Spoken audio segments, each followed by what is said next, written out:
bem, vamos voltar aqui para a sequência aí, a nossa aula de hoje, sobre a falência, sobre a questão da decretação da falência, beleza? Vamos conhecer então as hipóteses de falência, os chamados atos de falência. A falência do devedor será decretada nas seguintes hipóteses, está lá na lei 11.101, na Lei Norte de Recuperação Judicial e Falência, no artigo 94, beleza? Quando não pagar sem relevante razão do direito, logicamente, no vencimento, obrigação líquida materializada em título ou títulos executivos protestados, cuja soma ultrapasse o equivalente a 40 salários mínimos na data do pedido de falência. Veja bem, então um ato de falência é quando não se paga sem uma relevante razão de direito no vencimento, obrigação líquida resultante do quê? De um título ou um título executivo que já foi protestado, cuja soma ultrapassa o valor de 40 salários mínimos na data da falência. Então, veja bem, não é somente um atraso impontual, não é somente um atraso de pagamento sem motivo de direito, sem relevância para o direito, que vai aí possibilitar, vai ser considerado um ato de falência, vai ser possível requerer a falência desse devedor. Tranquilo? Tem que ser uma dívida que supere 40 salários mínimos na data do pedido da falência. Beleza? Mas tem uma possibilidade que a lei nos traz, tá certo? Lá no próprio artigo 94, parágrafo 1º, que é o seguinte: os credores, aqueles que têm créditos inferiores a esse valor de 40 salários mínimos, eles podem se unir e somar os seus direitos creditórios para chegar ao valor de 40 salários mínimos e aí requerer a falência daquele devedor. Beleza? Tranquilo, não é verdade? Muito fácil, muito tranquilo. Uma outra situação, uma outra hipótese de falência é quando o executado, por qualquer quantia, não pagar, não depositar e não nomear bens à penhora, por exemplo, em uma execução trabalhista. Vamos supor que um trabalhador, um colaborador da minha empresa, entrou com uma ação contra mim, eu perdi aquela ação, foi feita a execução da sentença, a execução da trabalhista, e nesse caso eu fui lá, não paguei o valor que eu devia, que eu estava sendo executado, tá? Não depositei nada e não nomeei bens à penhora para fins de cobrir o que eu devo, pagar o que eu devo. Tranquilo? Lembre lá que essa é a hipótese do quê? Da execução frustrada. Lembra? Que é uma das hipóteses aí que nós falamos da insolvência jurídica. Então, uma terceira hipótese é o quê? Quando praticar alguns atos, exceto no caso de fazer parte de plano de recuperação judicial. Agora, vamos conhecer aí os atos de falência. Beleza? Nós vimos primeiramente o quê? A impontualidade justificada, tranquilo? A primeira hipótese. Vimos depois a execução frustrada, a segunda hipótese. E agora veremos a terceira hipótese para a decretação de falência, que são os atos de falência, tranquilo? Só que esses atos não podem ser praticados, eles só podem ser considerados atos de falência quando praticados não dentro de um plano de recuperação judicial. Por óbvio que nós estamos tentando recuperar a empresa. Se eu praticar um ato desse dentro do plano de recuperação judicial, eu não vou ter essa probabilidade de ser considerado um ato de falência. Tranquilo? Então vamos lá. Primeiro ato de falência: realizar precipitadamente liquidação de seus ativos.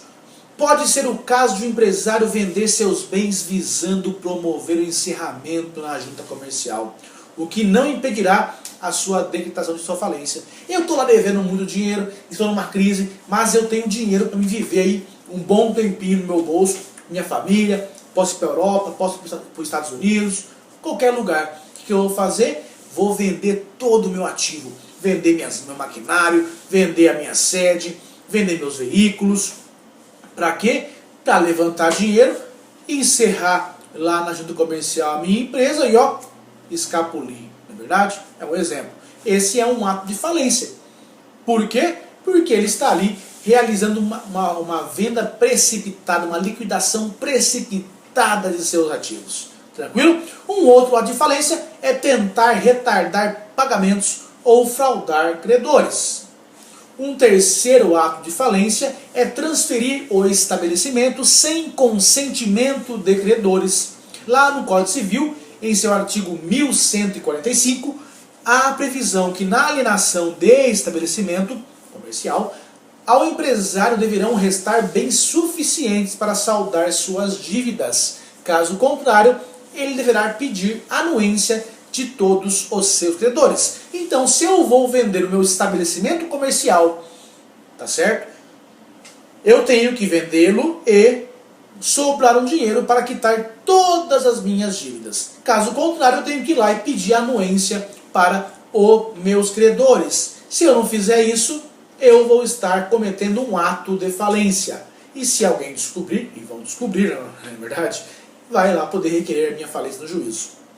Beleza? Dando sequência, simular a transferência de seu estabelecimento. Sem comentário, na verdade. Além disso, dar garantia sem ficar com bens para fazer frente ao seu passivo. Ausentar-se sem deixar procuradores com bens para pagar os credores.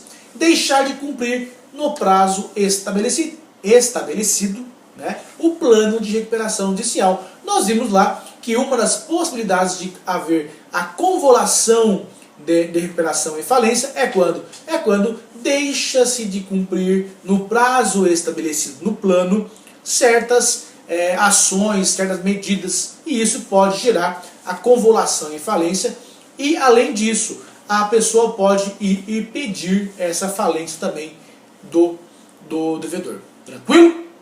Então, esses atos que eu falei aí mais específicos, eles são chamados atos de falência, que são atitudes temerárias que podem acarretar frustrações aos seus credores. Beleza? Então, vimos aqui as hipóteses que são, nada mais é do que a insolvência jurídica, ou porque a impontualidade injustificada, eu deixei de pagar no prazo, sem motivo de direito justo e relevante, título ou título executivo protestado. Tranquilo? Isso é a chamada impontualidade injustificada. Mas o valor tem que ser superior a 40 salários mínimos. Não é verdade? Lembrem? Mas há essa possibilidade de credores com menos de 40 salários mínimos, que se encontrem nessa situação de atrasos injustificados, poderão se unir e somar os seus créditos e aí sim poder também requerer a falência do devedor. A segunda hipótese é quando estamos diante de uma execução frustrada, quando o devedor, ele além de não pagar a execução, ele também não apresenta bens à penhora. Beleza? E por último, vimos aqui os atos de falência, que são atos temerários, que são atos que causam uma frustração aos seus credores, e você percebe que a maior parte dos atos de falência são formas do credor, do devedor, burlar aí o pagamento aos seus credores, de modo a se beneficiar ou continuar com a sua vida normal, enquanto os seus credores ficam lá buscando receber ou sem receber. Beleza? Tranquilo? Muito fácil, não é verdade? E para continuar, na aula que vem, nós veremos aí os legitimados a pedir essa falência, tá certo? E também veremos a questão da autofalência, que é muito interessante. E sabe por que é muito interessante? Só para dar uma dica. Além de ser um dever, também é um direito. E quem usa